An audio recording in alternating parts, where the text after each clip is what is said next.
Chapter 6239. The blond man's voice immediately attracted everyone's attention. He just walked with his nose up in the air, with a look of arrogance and disdain. When Paul saw this, his face froze and he hurried over. Charlie also walked in front of the man with him. Paul was about to speak, but Charlie blocked him. He frowned at the other person and asked, "Sir, it's someone's wedding day. And you're making personal attacks here. Isn't that inappropriate?" The man didn't know Charlie. Seeing that he was a young man, he didn't take him seriously and said disdainfully, "You should be a relative of the groom, right? Please go back and tell the groom that he is indeed not worthy of my sister-in-law." Charlie said lightly, "Who is worthy of whom is not for others to say. As long as two people love each other, there is no question of whether they are worthy of each other." The man looked around, curled his lips and said, "Look at this shabby wedding. It's okay to choose a little-known city like Ores Hill. But are there any celebrities or politicians among the guests? Are there mayors? Are there councillors? Are there CEOs of well-known local companies?" Charlie smiled and said, "Of course, the people invited to the wedding are my family and close friends. Why do I need people at the level of the mayor and the councillor?" The man sneered, "Our family is a well-known family in the American judicial community. My sister-in-law is going to remarry now. As half of her family, I should at least make sure that the groom has enough ability to provide her with a worry-free married life, right?" As he said, he pointed to the simple decorations around and said contemptuously, "The wedding is so shabby, which proves that there is not enough financial strength. There is not even a celebrity among the guests, which proves that there is no strength in terms of connections.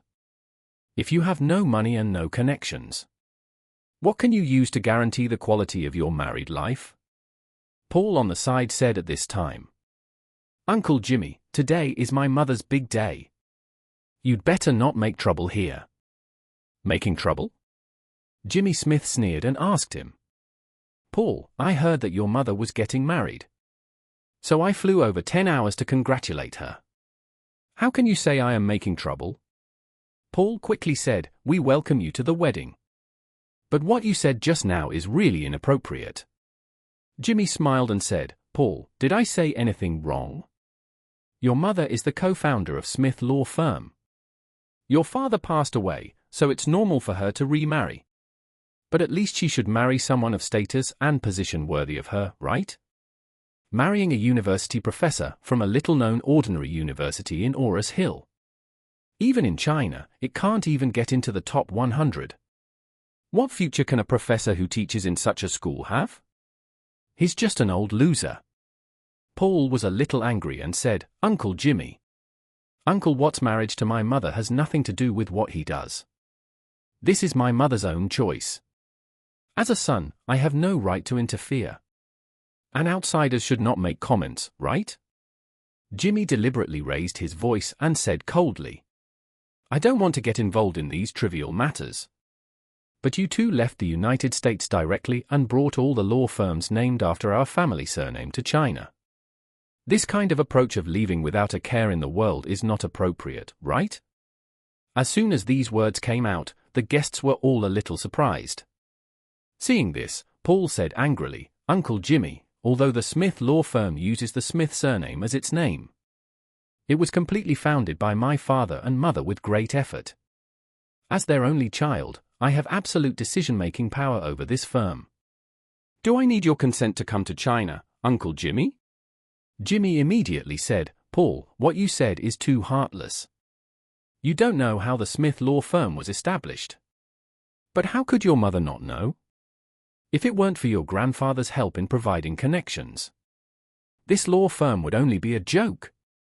Moreover, Smith's reputation in the legal industry was built by your grandfather's hard work. Your father and your mother used this name to borrow the power of the Smith family. Moreover, this law firm carries the reputation of the entire Smith family. You can take it away just like that. Is it appropriate?" Paul wanted to argue, but Charlie stopped him again, turned to look at Jimmy, and said, "Aren't you here to attend the wedding as half of your mother's family? Why did you mention the ownership of the law firm again? Are you here to find fault with something else? What's the real purpose of wanting to take away the shares of Smith Law Firm? Jimmy was asked by Charlie to the heart, and his face was a little embarrassed.